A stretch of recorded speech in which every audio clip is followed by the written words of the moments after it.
तो कैसे हैं सभी लोग दोस्तों? बढ़िया। चलिए आज हम पढ़ेंगे कुछ एडवांस लेवल के हमारे जो क्वेश्चन आते हैं एग्जाम में, न्यूमेरिकल जो सीरीज पैरेलल सर्किट और मिक्सर वाले जो होते हैं, श्रेणी समांतर वाले होते हैं, उनके बारे में हम पूरी जानकारी यहाँ पर आज लेंगे। निश्चित रहिए, सारे क्वेश्चंस आपको नोट डाउन करना है, ठीक है। और किस प्रकार से इसमें हम लॉजिक लगा, अभी तक तो जो हमारा पुराना वीडियो था उस पिछले वीडियो में हमने बेसिक जो क्वेश्चन आते हैं एग्जाम में उनके बारे में बताया था। और आज हम पढ़ने वाले हैं कुछ एडवांस लेवल के न्यूमेरिकल क्वेश्चन। तो इनको भी आपको बहुत अच्छे से समझना है, एक एक पॉइंट यहाँ पर समझना है। देखिए, इस प्रकार का क्वेश्चन आपको अगर आ जाए एग्जाम में और तो हमें समझने में थोड़ी परेशानी हो सकती है, लेकिन बहुत ही सिंपल तरीके से हम इसको बता देंगे। क्वेश्चन आता है कि x और y के बीच, ठीक है, ऐसा आपको चित्र बना के दे देगा, और x y के बीच यहाँ पे वो पूछ लेगा आपसे कि समतुल्य प्रतिरोध क्या होगा, ठीक है। x और y के बीच समतुल्य प्रतिरोध क्या होगा, ऐसा क्वेश्चन आपको दे देगा। तो देखिए, इस क्वेश्चन को हम किस प्रकार करेंगे। इस क्वेश्चन को करने के लिए सबसे पहले आपको कोई सा भी एक सिरा पकड़ना है, ठीक है। या तो आप इस सिरे से स्टार्ट कर सकते हैं या इस सिरे से। सबसे पहली चीज तो आपको देखना है कि यहाँ पर समान प्रतिरोध के यहाँ पर ये क्या लगे हुए हैं, ये क्या लगे हैं हमारे भाई, यहाँ पर प्रतिरोध लगे हुए हैं, ठीक है। तो अब हम यहाँ पर अगर इसको देखें ध्यान से, तो अगर धारा, अगर मैं इसमें देखिए, हम यहाँ पर कोई बैटरी संयोजित नहीं करेंगे, इसीलिए यहाँ पर हम धारा वोल्टेज की बात बिल्कुल भी नहीं करेंगे, ठीक है। अगर यहाँ पर बैटरी लगाता तो याद रखिएगा, अगर बैटरी यहाँ लगाई तो धारा यहाँ से चलेगी तो यहाँ नहीं जाएगी, सीधी यहाँ होती हुई यहाँ पहुंच जाएगी, तो इन दोनों का मान शून्य हो जाता। वो बात हम आगे क्वेश्चन में करेंगे, पहले आप इसको समझिए। बिना धारा और बिना बैटरी का ये प्रतिरोध यहाँ पर हमने लगाया गया है। तो यहाँ पर देखिए, ये जो प्रतिरोध है यहाँ पे, इसको मैं R1 नाम दे देता हूँ, इसको R2 और इसको R3। यहाँ पर देखिए, इस वाले प्रतिरोध का ये वाला सिरा जो है इस वाले प्रतिरोध के इस सिरे से जुड़ा हुआ है।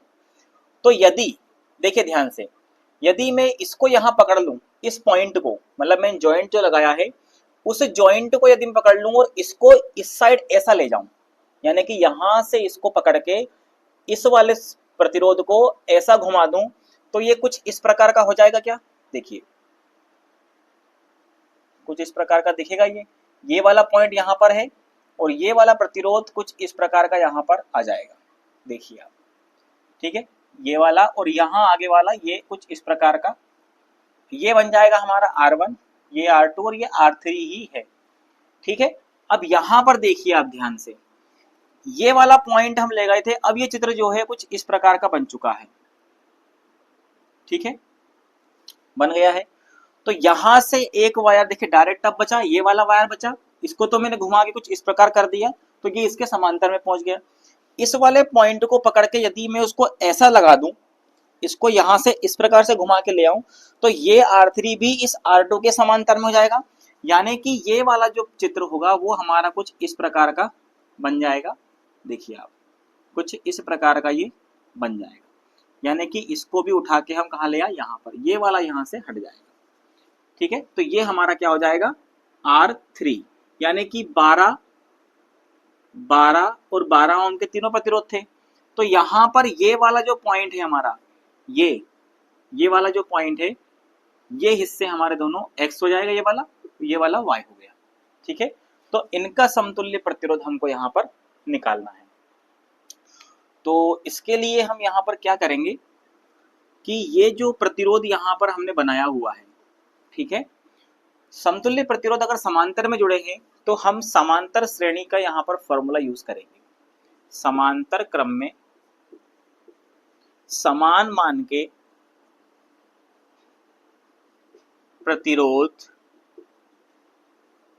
प्रतिरोधकों का समतुल्य प्रतिरोध का सूत्र हमें पता है, क्योंकि समान मान के हैं तो हम यहाँ पर R = R/N कर देंगे, ठीक है। टोटल रेजिस्टेंस समतुल्य यानी कौन सा है, 12, और N मतलब कितने, 1 2 3 आ जाएगा, तो यहाँ पर आंसर आएगा हमारा 4 ओम। ठीक है। तो आपको इस प्रकार के क्वेश्चंस में कंफ्यूज बिल्कुल नहीं होना है, ठीक है। यहाँ पर आप एक बार और मैं आपको समझा देता हूँ अच्छे से। यहाँ पर ये वाला जो वायर जुड़ा है, यहाँ से देखिए सीधा वायर एक हमने यहाँ ले लिया है। आप चाहें तो इस प्रकार के 1, 2 और 3 वायर को लेकर के प्रैक्टिकल भी इसका कर सकते हैं। जब आप इसका ये वाला पॉइंट पकड़ेंगे तो इसको घुमा के जब आप इधर ले जाएंगे तो ये वाला इसके समांतर में जुड़ जाएगा। इस वाले पॉइंट को पकड़ के इसको इधर लाएंगे तो ये भी इस R2 के समांतर में हो जाएगा। ये सीरीज क्रम नहीं है, ठीक है। यहाँ कंफ्यूज बिल्कुल नहीं होना है, क्योंकि यहाँ पे हमने ज्वाइंट लगाया है।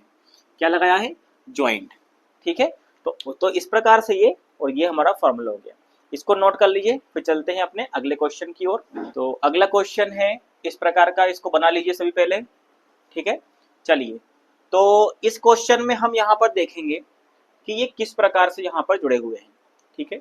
चलिए, इसका समतुल्य प्रतिरोध हमें ज्ञात करना है। तो ध्यान से हम देखेंगे, जब यहां से अगर आई धारा जाएगी, ठीक है, आई धारा जाएगी तो इस बिंदु पर आकर वो 2 भागों में बट जाएगी। एक हो जाएगा हमारा I1, एक चली जाएगी ये I2 में। तो ध्यान से देखिए, ये वाला जो रेजिस्टेंस है, ये तीनों जुड़े हुए हैं काय में? श्रेणी क्रम में। कितने जुड़े हैं? श्रेणी क्रम में। यही हमें ध्यान रखना है। ऐसा नहीं है कि पहले आप इन दोनों को सॉल्व कर लो समांतर में, फिर इन दोनों को सॉल्व कर लो समांतर में, फिर कैसे जोड़ोगे आप, ठीक है। ये लॉजिक हमें अपना माइंड नहीं चलाना, उसमें हमारा आंसर गलत हो जाता है। तो यहाँ पर ध्यान से देखिए, ये जो तीनों होंगे, इन तीनों रेजिस्टेंस में एक ही धारा जाएगी और इस वाले रेजिस्टेंस में अलग से एक धारा जाएगी, ठीक है।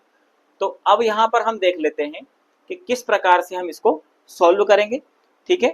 तो यहाँ पर हम अगर रेजिस्टेंस का नाम दे दें कि R1, R2, R3 और ये R4, तो यहाँ पर देखेंगे कि R1 plus R2 plus R3 श्रेणी क्रम में है, ठीक है, श्रेणी क्रम में है। तो श्रेणी क्रम का फॉर्मूला क्या होता है, ठीक है। श्रेणी क्रम का फॉर्मूला किस प्रकार का होता है, चलिए हम देख लेते हैं। श्रेणी क्रम में है तो यह ध्यान रखना आपको कि अलग अलग मान के दिए हैं। तो श्रेणी क्रम में R1, R2, R3 4, 6 और 2 8, यानी टोटल हो जाएगा हमारा 8 ओम। जब ये वाले मान, इन तीनों की जगह में क्या एक प्रतिरोध लगा सकता हूं? इन तीनों को हटा के क्या मैं इसको इस प्रकार से बना सकता हूं दोबारा?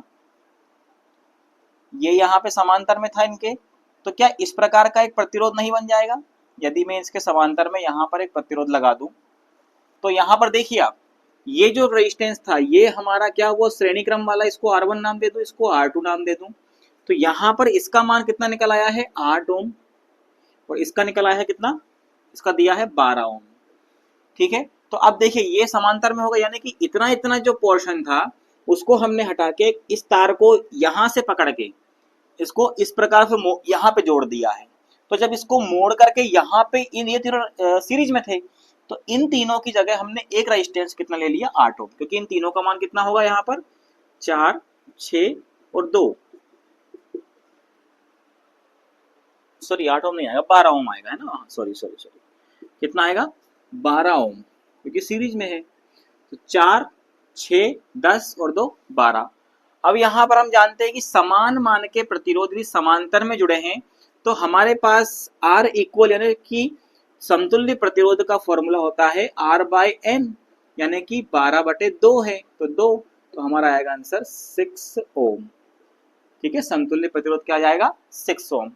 ये चीजें आपको बहुत ध्यान रखना है, कैलकुलेशन वाली चीजें हैं, ठीक है। इस वाले रेजिस्टेंस को, प्रतिरोध के सवाल को हमें इस प्रकार से सोल्व करना है। नेक्स्ट क्वेश्चन देखिए, इस प्रकार का क्वेश्चन भी एग्जाम में पूछ सकता है। तो यहाँ पर भी हमें समतुल्य प्रतिरोध ही ज्ञात करना है कि इस पूरे सर्किट का एक समतुल्य प्रतिरोध क्या होगा। तो हम यहाँ पर सबसे पहले देखेंगे कि जब हम इसमें सप्लाई देते हैं या धारा गुजारते हैं, तो देखिए यहाँ से ये तो हम अभी पढ़ते आए हैं कि ये तो समांतर होगा, लेकिन क्या होगा जब इसमें से हम धारा गुजारेंगे ना, तो ये जो तार आपको दिख रहा है यहाँ से यहाँ तक, इसको हम क्या कहते हैं? ये है चालक तार। क्या है ये? चालक तार, यानी कि इस चालक तार का प्रतिरोध हमेशा याद रखना क्या होता है, नगण्य होता है या शून्य होता है। क्या होता है, शून्य होता है। तो इससे पहले हम इसके बारे में जाने, आपको बता दूं मैं कि धारा जो होती है वो हमेशा छोटे से छोटा मार्ग चुनती है अपने लिए, यानी कि कम प्रतिरोध का। देखिए यहां से ये धारा जाएगी यहां से, तो इसमें से तो गुजर जाएगी, क्योंकि ये तीनों श्रेणी क्रम में है, यहां से तो गुजर जाएगी और यहां पहुंच जाएगी। लेकिन जब धारा यहां पहुंचेगी तो वो इधर ना जाकर कहां जाएगी, इस तरफ मुड़ जाएगी। यानी कि यहां पर जब धारा का मान इसमें से होकर गुजरने लगेगा, धारा यहां से होकर गुजरेगी, तो याद रखना ये जो हमारे दोनों रेजिस्टेंस हैं, इन दोनों रेजिस्टेंस का मान हो जाएगा शून्य। क्या हो जाएगा, शून्य। यानी कि जिस भी प्रतिरोध के समांतर में चालक तार लगाएंगे हम, उसका मान क्या हो जाता है, शून्य हो जाता है। क्यों, क्योंकि चालक तार का रेजिस्टेंस होता है 0, जिससे धारा जो होगी इस रेजिस्टेंस से क्यों जाएगी, वो हमेशा लो रेजिस्टेंस पाथ ही चुनती है। ठीक है, तो यहां से धारा यहां ना जाकर के इधर से सीधी वापस आएगी। तो ये एक प्रकार से शॉर्ट सर्किट का हम इसको नाम कह सकते हैं, लेकिन हम इसमें किसी प्रकार की कोई बैटरी या कोई सप्लाई नहीं दी है, हम एक प्रैक्टिकली सिर्फ समझ रहे हैं इस चीज को। ठीक है, तो कुल मिलाकर के हमारा जो सर्किट बन गया, वो सर्किट बन गया कुछ इस प्रकार का, यानी कि इसको मैं मोड़ दूं तो इसको ये इस प्रकार का बन गया हमारा सर्किट। यानी कि ये एक सिर्फ समांतर सर्किट बन गया, यानी कि ये 2 ओम इसका भी मान शून्य हो गया और इसका भी मान शून्य हो गया, यानी कि अब इनको हम हटा देंगे। तो ये 12 ओम था और यहाँ पर ये जो रेजिस्टेंस बचा है इसका मान 4 ओम है। तो ये दोनों समांतर में है, तो हम यहाँ पर क्या करेंगे, 1/12 प्लस 1/4। सीधे सीधा दिख रहा हूँ, बार बार फॉर्मूला लिखने की हमें आवश्यकता नहीं है। ठीक है, तो इसको जब हम सॉल्व करेंगे तो एलसीएम आ जाएगा हमारा कितना, 12। 12 को जब हम भाग देंगे 12 से तो 1 ही आएगा, 12 को भाग देंगे 4 से तो 3 आएगा, यानी कि 4/12 आएगा। जब इसको सॉल्व करेंगे तो 1/3, और आर इक्वल अगर हम करेंगे, पलटेंगे इसको, तो हमारा आ जाएगा इसका आंसर 3 ओम। ठीक है, इस प्रकार से इन क्वेश्चन को हमें सॉल्व करना है। याद रखना है ये वाला रेजिस्टेंस जो होंगे वो नगण्य हो जाते हैं, क्योंकि चालक तार इसका रेजिस्टेंस होता है कितना, 0 होता है। तो भाई रेजिस्टेंस 0 होगा तो धारा कौन सा मार्ग चुनेगी, ज्यादा प्रतिरोध वाला या कम प्रतिरोध वाला, तो हमेशा कम प्रतिरोध वाला मार्ग धारा चुनेगी, जिससे वो इधर न जाकर के इस तार से होते हुए शॉर्ट पाथ पर आ जाएगी। ठीक है, चलिए अब चलते हैं अपने नेक्स्ट क्वेश्चन की ओर। अगला क्वेश्चन हमारा देखिए, आप इस प्रकार से बना लीजिए। यहाँ पर हम चाहें तो इनको नाम भी दे सकते हैं, R1, ये हमारा R2, ये R3 और ये हो गया R4। इसमें क्वेश्चन वही आएगा कि दिए गए सर्किट का या परिपथ का समतुल्य प्रतिरोध ज्ञात कीजिए, यानी कि R इक्वल ज्ञात करना है। तो यहाँ पर देखिए, यहाँ तक तो ठीक दिख रहा है सर्किट हमें कि यहाँ से यदि धारा को मैं गुजारूंगा I को, तो I1 धारा यहाँ जाएगी, 2 भागों में बट जाएगी, और I2 धारा यहाँ जाएगी। लेकिन अब यहाँ देखिए, ये तीनों लगे हैं सीरीज में, लेकिन जब धारा यहाँ पहुंचेगी इस वाले पॉइंट पे, तो मुझे देखने को आता है कि एक तार इस रेजिस्टेंस को बाईपास कर रहा है, यानी कि तार जो है इस प्रतिरोध के समांतर में लगा है। यानी कि मैं यूं कहूं कि इसी चालक तार के, अभी पिछले वाले क्वेश्चन में हमने चर्चा की थी कि इसी चालक तार का, ये क्या है, चालक तार, इसी चालक तार का रेजिस्टेंस जो होता है वो शून्य होता है। ठीक है, तो आप मुझे बताइए कि धारा कहां से गुजरेगी, इसमें से होकर गुजरेगी या इस तार में से। हाँ, धारा यहां नहीं जाएगी, ये वाला यहाँ पर धारा का मार्ग नहीं होगा, क्योंकि लो रेजिस्टेंस किसका है, इस तार का। तो धारा जो होगी वो सीधी यहां से होती हुई कहां पहुंच जाएगी, इधर पहुंचेगी। यानी कि मैं ये कहूं कि इस प्रतिरोध का जो टोटल रेजिस्टेंस होगा उसका मान हो जाएगा क्या, शून्य। ठीक है, तो यहां पर एक नोट लिख सकते हैं हम, नोट लिख सकते हैं कि जिस समांतर या जिस प्रतिरोध के, इसको आप नोट कर लीजिएगा, जिस प्रतिरोध के समांतर में चालक तार लगा होता है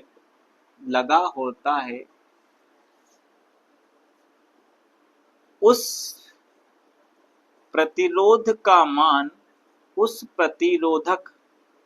का मान नगण्य या कोष्टक में आप लिख सकते हो शून्य माना जाता है या शून्य लिया जाता है। ठीक है, तो कुल मिलाकर के मैं ये कहूं कि ये रेजिस्टेंस अब यहाँ पर 0 हो चुका है, यानी कि इसको सर्किट से हटा दिया जाए।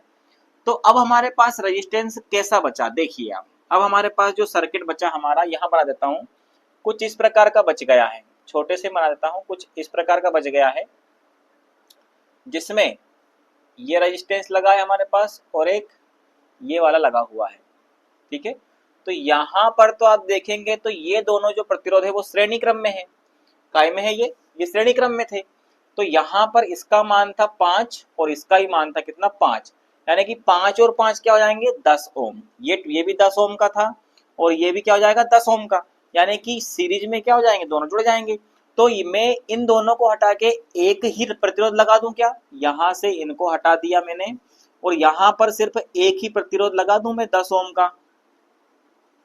ठीक है, तो ये दोनों काय में आ गए, अब समांतर में आ गए, यानी कि अब मुझे फार्मूला पता है कि समांतर में यदि है जुड़े कोई प्रतिरोध, उनका मान यदि समान है तो हमारा फॉर्मूला हो जाता है R equal is equal to R upon N हो जाता है। सीरीज के लिए क्या होता है, N इंटू R होता है और यहाँ पर R अपॉन N होता है। तो R का मान दिया है 10, N का मान दिया है कितना, N यानी कि नंबर 1 और 2, तो 2 बचे, तो यहाँ पर आंसर आ जाएगा हमारा 5 ओम। इसको पलटने की जरूरत नहीं है, ठीक है, ध्यान रखना, ये R इक्वल का ही फार्मूला है।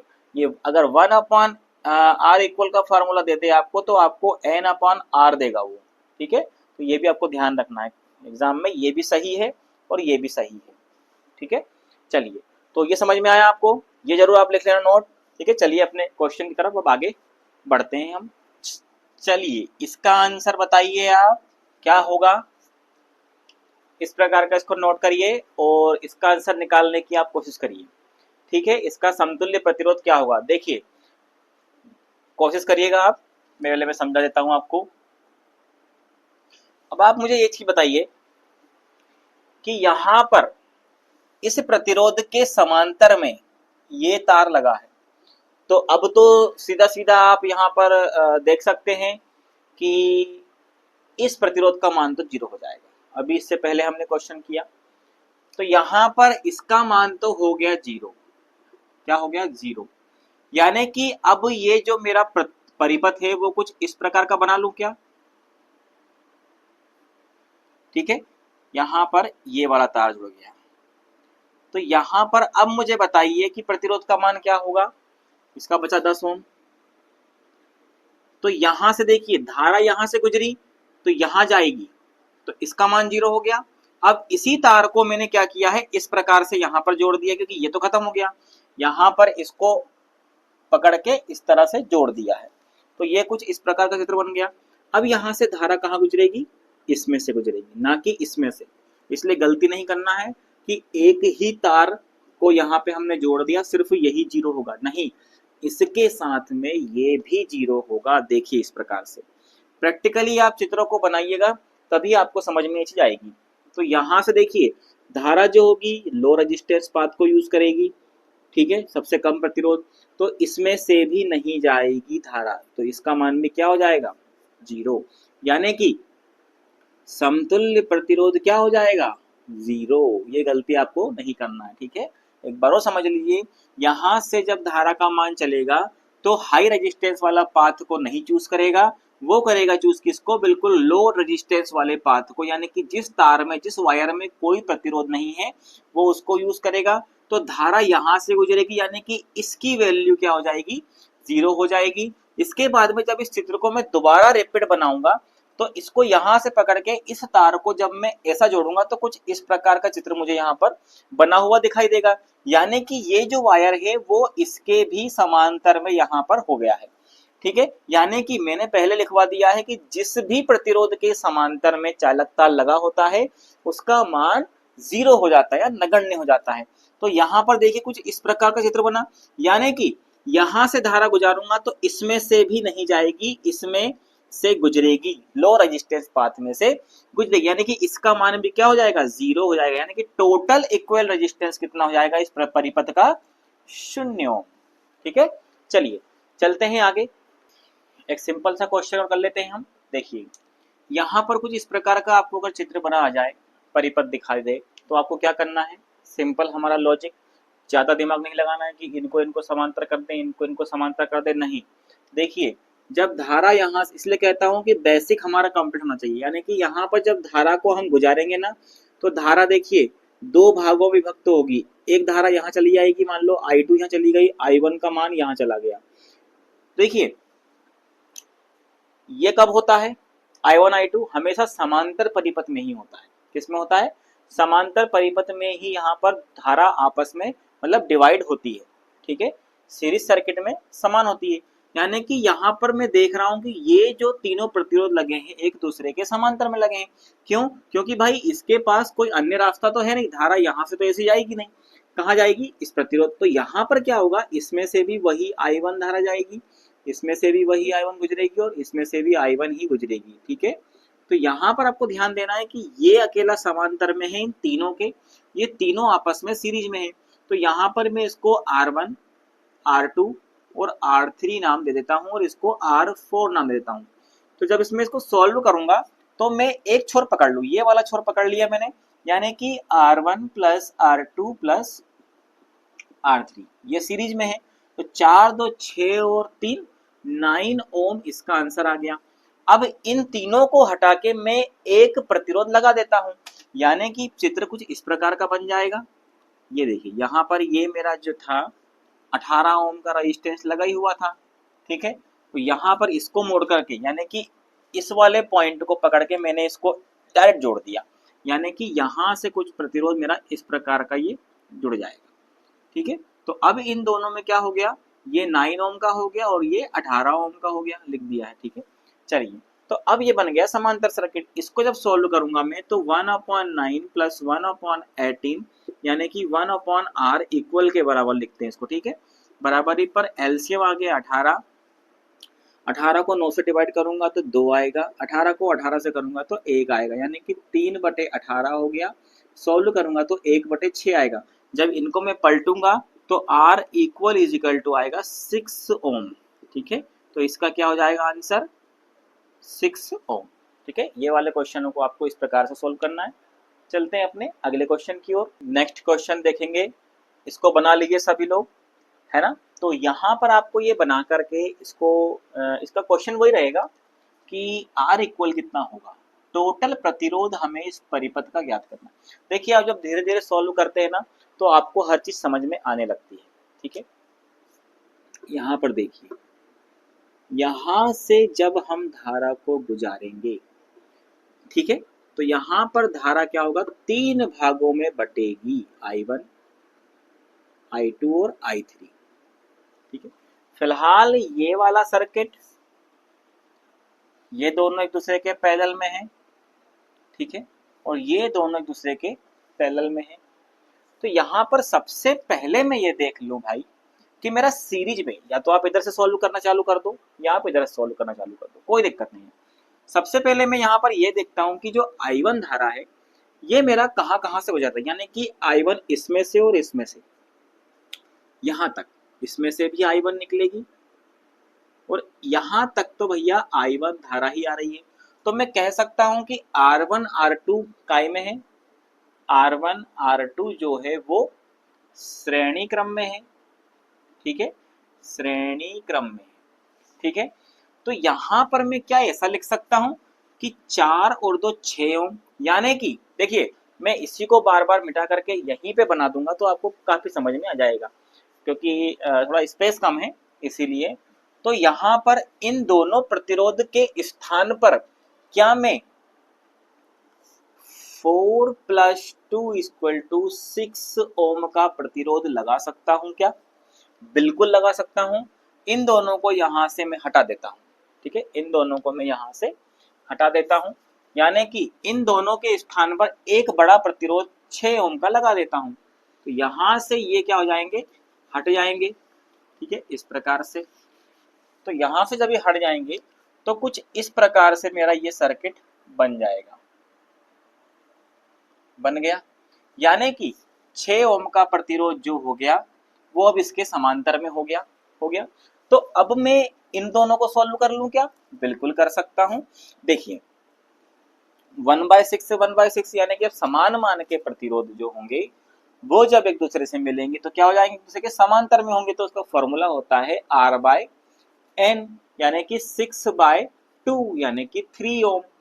तो क्या मैं ये कह सकता हूं कि इन दोनों प्रतिरोधों को हटा के मैं एक यहां पर 3 ओम का प्रतिरोध लगा दूं? तो ऐसा भी कर लेते हैं। चलिए इन दोनों प्रतिरोधों को हटा के हम क्या करेंगे, एक ही प्रतिरोध यहां पर लगाएंगे जो कितने ओम का होगा? जी हाँ, 3 ओम का होगा। ठीक है, इन दोनों को हटा देते हैं। चलिए इन दोनों को हटा करके हमने यहाँ पर एक ही प्रतिरोध लगा दिया है, ये वाला लगा दिया। कितने ओम का लगा दिया आपने? ये यहाँ पर 3 ओम का। ठीक है, समझ गए। चलिए अब यहाँ पर 3 रास्ते नहीं बचे, धारा के लिए 2 ही रास्ते बचे, ये I1 ये I2। यानी कि धारा यहाँ से जाएगी और इसमें भी जाएगी, यानी कि ये जो दोनों हमारे प्रतिरोध हो गए ये क्या हो गए, श्रेणी क्रम में हो गए, एक दूसरे के श्रेणी क्रम में हो गए। अभी हमने पढ़ा तो ये दोनों श्रेणी क्रम में हो गए। तो आप बताइए क्या इन दोनों की जगह 3 और 3 6 यानी कि 6 ओम का प्रतिरोध लगा दूं? इन दोनों को हटाकर 6 ओम का लगा सकता हूं क्योंकि दोनों श्रेणी क्रम में है तो जुड़ जाएंगे। तो इनको हटा करके यहां पर मैं एक यहां पर लगा सकता हूं प्रतिरोध, कितने ओम का? 3 और 3 6 ओम का। तो अब देखिए अब ये हमारा धीरे धीरे जो चित्र भी था, परिपथ था, वो शॉर्ट होता गया, छोटा होता गया। अब यहाँ पर ये दोनों समांतर क्रम में बचे। तो 1/R = 1/6 + 1/18। इन दोनों को आप सॉल्व करोगे तो 18 आएगा हमारा एलसीएम। 18 में जब हम 6 से डिवाइड करेंगे तो 3 आएगा, और 18 में 18 से करेंगे तो 1 आएगा, यानी कि 4/18 आएगा। ठीक है, तो यहाँ पर को सॉल्व करेंगे तो 2/9, यानी कि अगर उल्टा करेंगे तो R = 9/2 या 4.5 ओम। दोनों ही आंसर अगर ऑप्शन में दिए रहे तो सही है। ठीक है, ओम लिख लेना यहाँ, ये इस प्रकार से। ठीक है, तो इस प्रकार के क्वेश्चन को हम ऐसे सॉल्व करते हैं। नेक्स्ट क्वेश्चन हम देखेंगे इस प्रकार का, बना लीजिए सभी लोग। देखिए यहाँ पर इस प्रकार का जब क्वेश्चन आता है ना तो सबसे पहले आपको यहाँ देखना है क्रॉसिंग को। ठीक है, ये हमारा मेन इंपोर्टेंट यहाँ पर क्या होता है, पार्ट होता है। अगर इसको आप नहीं समझे तो पूरा सवाल आप गलत कर देंगे। ठीक है, देखिए इसमें 2 तरह की कंडीशंस होती हैं। एक तो होती है इस प्रकार की क्रॉसिंग डायरेक्टली होती है, और एक होती है इस प्रकार की।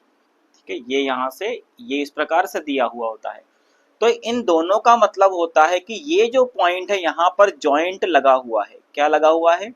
जॉइंट लगा है। और इसका मतलब होता है कि यहाँ पर क्रॉसिंग हो रही है। क्या हो रही है? क्रॉसिंग हो रही है, यानी कि ये जो तार आपको दिख रहा है जो इस रेजिस्टेंस में से जा रहा है वो यहाँ तक नहीं है, वो यहाँ तक गया है। किसमें? इस प्रकार के केस में जब इससे क्रॉसिंग हो रही होती है। और जब ये इस प्रकार से जॉइंट लगा होता है तो इसका मतलब होता है कि ये जो तार आ रहा है ये यहाँ पर आकर के समाप्त हो गया है, यहाँ पर आकर के समाप्त हो गया है उस कंडीशन में। लेकिन ऐसी कंडीशन जब आए तो इसको हम ओवरलैपिंग बोलते हैं, कि लैप कर रहा होता है। इसके ऊपर से हमने क्या किया है, इसी तार को हम ये यानी कि यहाँ से X से लेकर ये Y तक एक ही तार है। क्या है? एक ही तार है। यानी कि यदि मैं इस तार को पकड़ करके ऐसा कर दूं और उस वाले को नीचे ले आऊं, देखो ध्यान से, ये जो तार है R1 और R4 एक ही तार पर है, यानी कि ये इस प्रकार से होगा ना, ये यहाँ पर ये होगा और ये इस प्रकार से होगा। इसको मैं उधर ले गया हूं क्योंकि देखिए अगर तार में जॉइंट होता तो नहीं ले जा सकता, फिर वो दिक्कत हो जाती। लेकिन जब ये एक ही है तो यहाँ होना था इसको ऊपर, लेकिन इसको मैंने तिरछा कर दिया है, यानी कि थोड़ा कंफ्यूज करने के लिए मैं इसको यहाँ ले आया हूँ।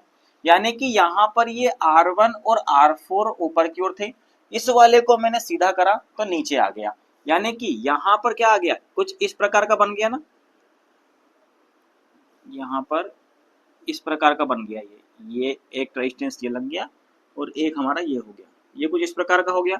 R1 और R4 ऊपर, ये R3 हमारा है और वो R2 यहाँ पर नीचे की ओर आ जाएगा। यानी कि मैं ये कहूँ कि एक पॉइंट तो ये Y वाला हो गया, ये एक पॉइंट X वाला हो गया। इसका मान था कितना, 3 ओम, इसका मान था 6 ओम, इसका मान था 9 ओम, ठीक है, और इसका मान कितना था, 9 ओम, ठीक है, 3 6 9 9। अब यहाँ पर देखिए, यहाँ पर अगर मैं धारा गुजारूंगा तो दो भागों में विभक्त हो जाएगी, I1 यहाँ पर, I2 यहाँ पर। अब ये मेरा क्या हो गया, ये दोनों सीरीज में हो गए, तो 6 और 3 कितना हो जाएगा, 9। यानी कि 9 ओम का मैं एक ही रेजिस्टेंस लगा दूं। नीचे वाला जो है वो कितना हो जाएगा, 9 और 9 18, यानी कि 18 ओम का मैं एक ही रेजिस्टेंस लगा दूं। इस प्रकार से हो गया। तो अब ये दोनों एक दूसरे के पैरेलल में हो गए। पैरेलल का फॉर्मूला क्या है हमारा, 1 equal is equal to R equal is equal to 1/9 plus 1/18। Solve करेंगे, 18 एलसीएम आएगा, 18 में 9 से भाग देंगे तो 2 आएगा, 18 में 1 से भाग देंगे तो 1 ही आएगा, 18 में 18 से भाग देंगे सॉरी है ना, तो 3/18 यानी कि 1/6। इसको जब उल्टा करेंगे तो R इक्वल इजिकल टू आएगा 6 ओम। तो इस टोटल हमारे जो हमारा यह परिपथ है, इसका आंसर क्या हो जाएगा, 6 ओम, ठीक है। तो इस क्वेश्चन को इस प्रकार सॉल्व करना है। अगर आपने इन दोनों को पैरेलल में सॉल्व कर लिया, इन दोनों को अगर आपने पैरेलल में सॉल्व कर लिया तो आंसर गलत हो जाएगा, ठीक है। यहाँ पर आपको समझना है कि हमको किस प्रकार सॉल्व करना है। हाँ चलिए, ये तो हो गया। अब इसी सवाल में यदि मैं कह दूं कि यहाँ पर ये ओवरलैपिंग ना करके इस प्रकार से डायरेक्ट जॉइंट अगर होता, इस प्रकार से, यानी कि यहाँ पर ये वाला जो वायर आया है यहाँ पर आएगा, यानी कि यहाँ देखिए, यहाँ से धारा गुजरेगी I1, यहाँ से भी गुजरेगी I1, यहाँ तक इसमें तो I1 जाएगी, लेकिन यहाँ पर देखिए इस वाले में तो I1 जाएगी, लेकिन यहाँ भी धारा I2 यहाँ पर पहुंचेगी, यानी कि ये एक नहीं होगा।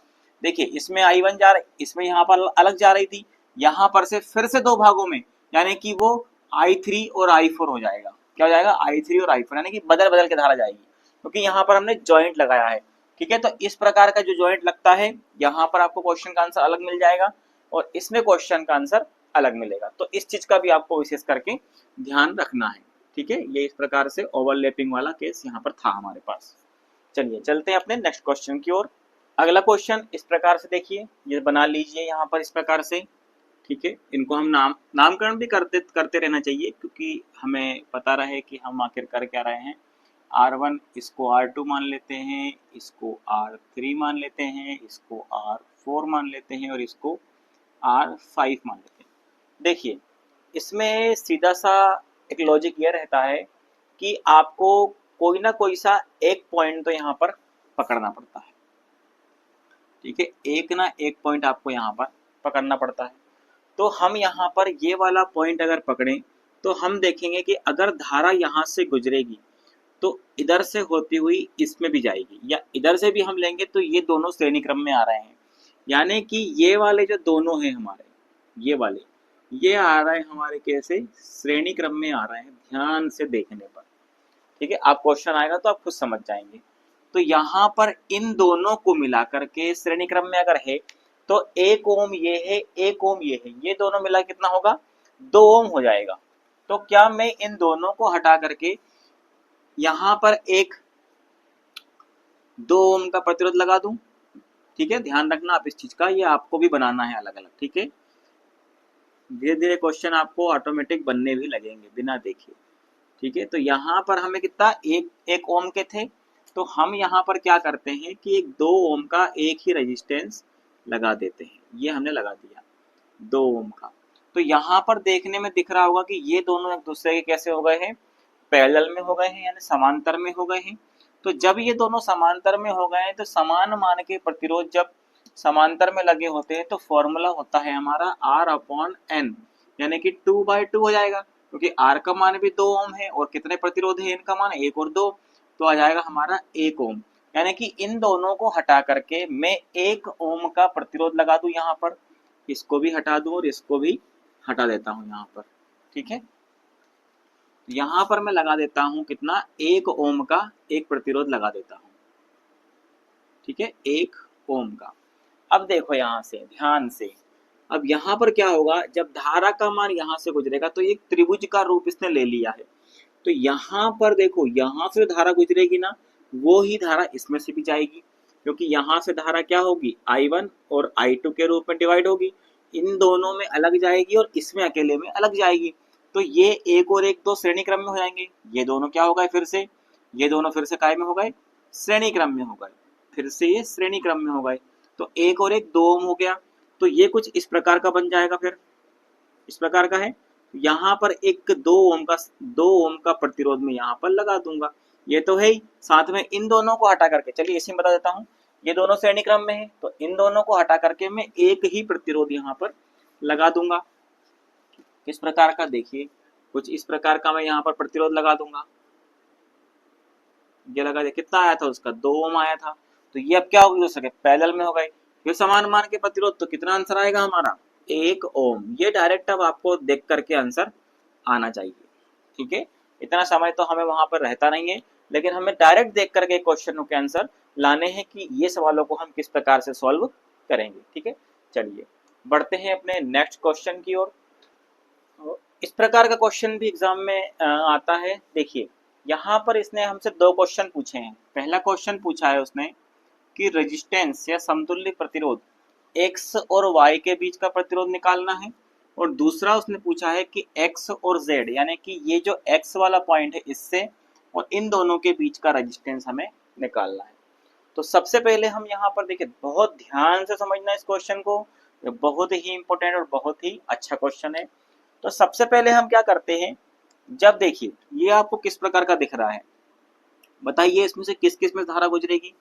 तो यहाँ पर देखिए, जब हम किसी बैटरी को यहाँ पर संयोजित करेंगे तो देखिए धारा कहाँ कहाँ से गुजरेगी, इसमें से गुजरेगी, इसमें से गुजरेगी और इसमें से धारा गुजरेगी कि नहीं, ये बताओ, सोचो जरा, क्या इस वाले रेजिस्टेंस में से धारा गुजरेगी, नहीं गुजरेगी, क्यों, क्योंकि यहाँ पर देखिए इसका एक पॉइंट क्या है, ओपन है, क्या है, इसका एक पॉइंट ओपन है, यानी कि ये ऐसा ही हो गया जैसे मान लो हम यहाँ पर क्या करें, 3 बल्ब को इस प्रकार से लगा दें, इस प्रकार से लगाएं तो क्या होगा, 4 बल्ब को, तो ये वाले बल्ब तो जलेंगे, ये भी जलेगा, ये भी, लेकिन इसका एक पॉइंट हम खुला छोड़ दें तो क्या ये बल्ब जलेगा, नहीं जलेगा, यानी कि इसमें कोई धारा नहीं बहेगी।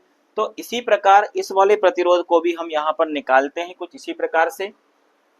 चलिए देखिए, यानी कि यहाँ पर इस वाले प्रतिरोध में से कोई धारा नहीं गुजरेगी, तो प्रतिरोध भी यहाँ पर क्या हो जाएगा, इसको हम नेग्लेक्ट कर देंगे। जब हम एक्स वाई की वैल्यू निकालेंगे तो देखिए हमने पढ़ा है कि यहाँ से जब धारा जाएगी तो क्या होगा, ये दोनों जो परिपथ होंगे ये श्रेणी क्रम में हो जाएंगे, यानी कि हमारा जो प्रतिरोध होगा, कुछ चित्र होगा कुछ इस प्रकार से होगा, 4 और 4 ये क्या हो जाएंगे, 8 ओम हो जाएंगे, और जो ये 8 ओम है, यानी कि यहाँ बना देता हूँ, चलो यहाँ पर ये चित्र कुछ इस प्रकार का हो जाएगा, यानी कि ये यहाँ से 8 ओम की इन दोनों की जगह में क्या करूंगा, एक 8 ओम का प्रतिरोध लगा दूंगा, ये 4 ओम हमारा है यहाँ पर, और यहाँ पे कहीं पे वो पॉइंट पे क्या हुआ है, ये वाला हमारा एक रेजिस्टेंस जो है वो जुड़ा हुआ है इस प्रकार से, ठीक है, इस प्रकार से ये जुड़ा हुआ है ये वाला 4 ओम का। तो उसको अभी हम नहीं छेड़ते, क्योंकि हमें जब Z और X के बीच का प्रतिरोध निकालना होगा तब उसकी आवश्यकता पड़ेगी। तो यहाँ पर ये तो निगलेक्ट हो गया। अब यहाँ पर इसको जब हम सोल्व करेंगे तो हमारा क्या आएगा, 1/8 प्लस 1/4, यानी कि 8 आ जाएगा एलसीएम हमारा, 1 + 2 यानी कि 3/8, या R इक्वल कितना आएगा, यानी कि R x y का मान कितना आ गया, 8/3,